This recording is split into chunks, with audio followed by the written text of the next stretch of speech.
जोहार झारखंड वासियों, मैं हूं आकाशदीप कुमार और आप सभी का स्वागत करता हूं झारखंड सर्कल में। अगर आप झारखंड से हैं और झारखंड से संबंधित खबरें या पोस्ट देखना पसंद करते हैं तो झारखंड सर्कल को अभी सब्सक्राइब कर लें।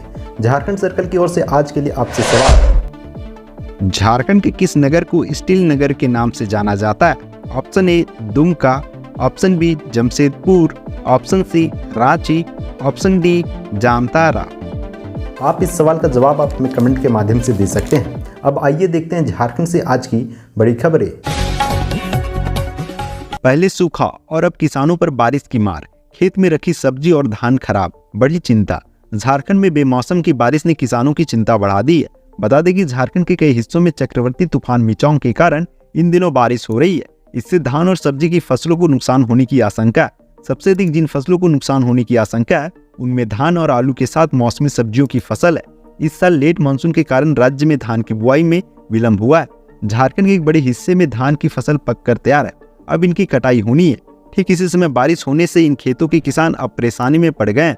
जिन किसानों ने धान की फसल को काटकर खलिहान में रखा है उनके भी बारिश में भीगकर खराब होने की आशंका जताई जा रही है। झारखंड में जल्द निकलेगी 50,000 नई नौकरियां, खरसावां में हेमंत सोरेन का बड़ा ऐलान। झारखंड के मुख्यमंत्री हेमंत सोरेन ने सरायकेला खरसावां में 236 करोड़ की 90 योजनाओं का शिलान्यास किया। वहीं 80 करोड़ की 142 योजनाओं का उद्घाटन भी किया। उन्होंने घोषणा की कि जल्द ही राज्य सरकार 50,000 नई नियुक्तियां निकालेगी। सीएम ने बुधवार को 1,23,000 से अधिक लाभुकों के बीच 244 करोड़ रुपए की परिसंपत्ति का वितरण किया। विपक्षी दलों पर हमला करते हुए कहा कि झारखंड में शासन करने वाली पूर्ववर्ती सरकारों ने यहाँ के विकास के लिए कुछ नहीं किया। पूर्व की सरकारों ने झारखंड को बीमारू राज्य बना दिया था। हम मिलकर झारखंड को पिछड़े राज्य से अग्रणी राज्य की श्रेणी पर ले जाने का काम करेंगे। हमारी सरकार ने राज्य के विकास को लेकर गाड़ी लकीर खींची है। उन्होंने कहा कि हमारी सरकार बनने के चंद घंटों बाद से ही विपक्ष इसे गिराने का षड्यंत्र रच रही है। पूरे राज्य का विकास हो रहा है परंतु विपक्ष को विकास दिखाई नहीं दे रहा है।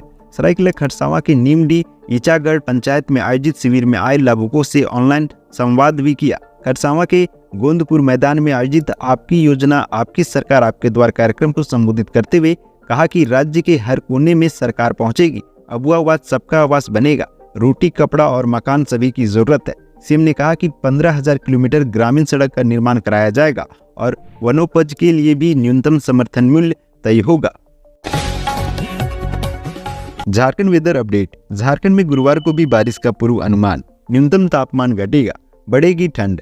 झारखंड में गुरुवार को भी बारिश का पूर्व अनुमान है।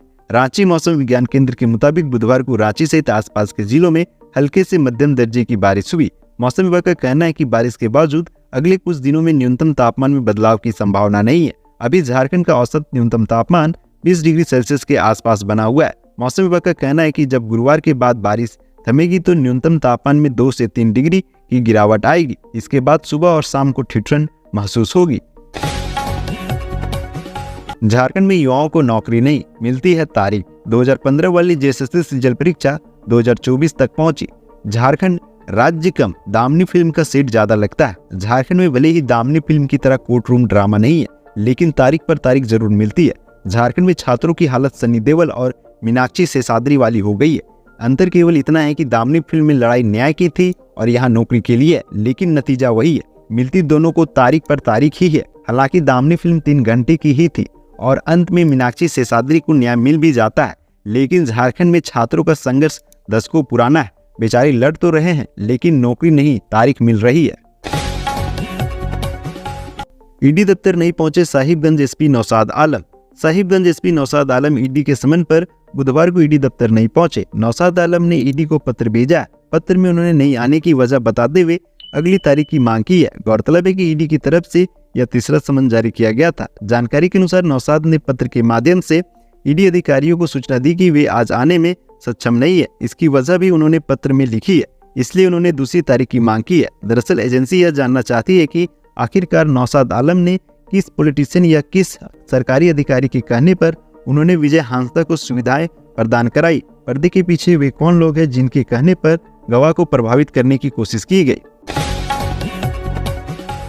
एसीबी ने 17 इंजीनियरों को जारी किया नोटिस, आय से अधिक संपत्ति और इन मामलों की हो रही जांच। झारखंड एसीबी ने प्रदेश के 17 इंजीनियरों को नोटिस जारी किया है। इन सभी को आय से अधिक संपत्ति, कमीशनखोरी और रिश्वत लेने की शिकायतों के बाद नोटिस जारी किया गया। एसीबी की ये कार्रवाई सीएम हेमंत सोरेन के आदेश पर की गई है।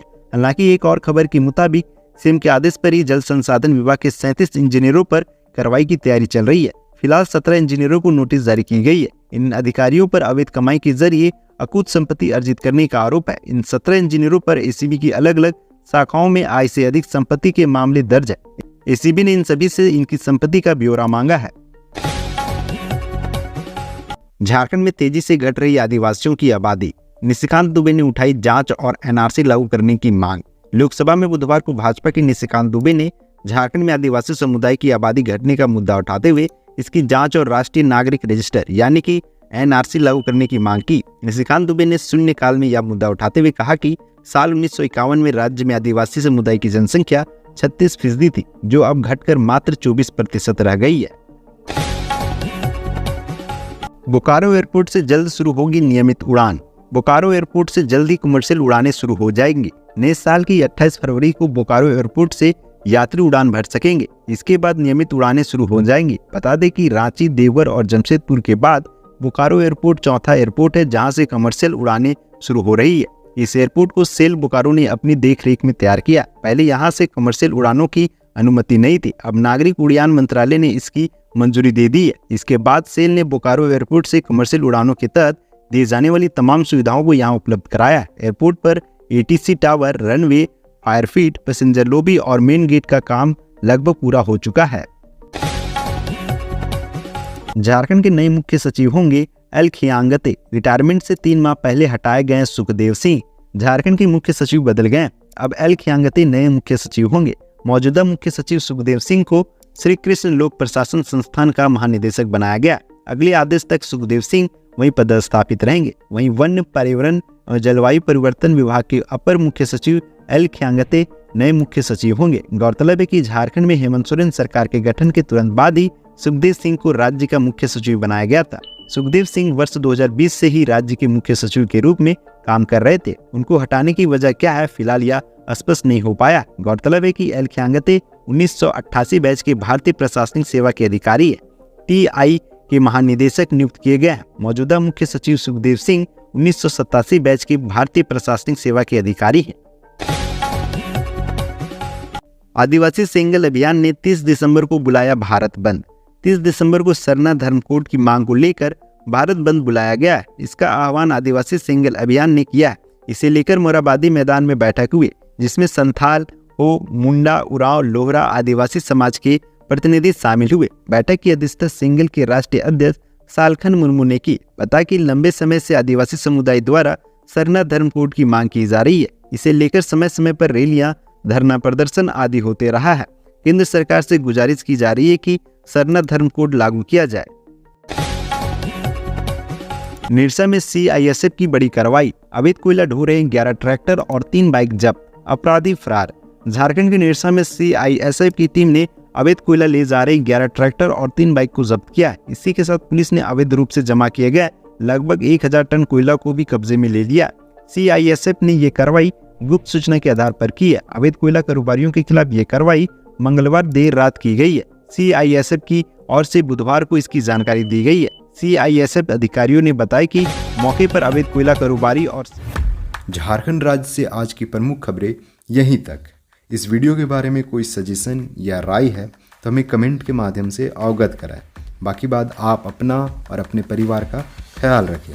जोहार, जय हिंद, जय झारखंड।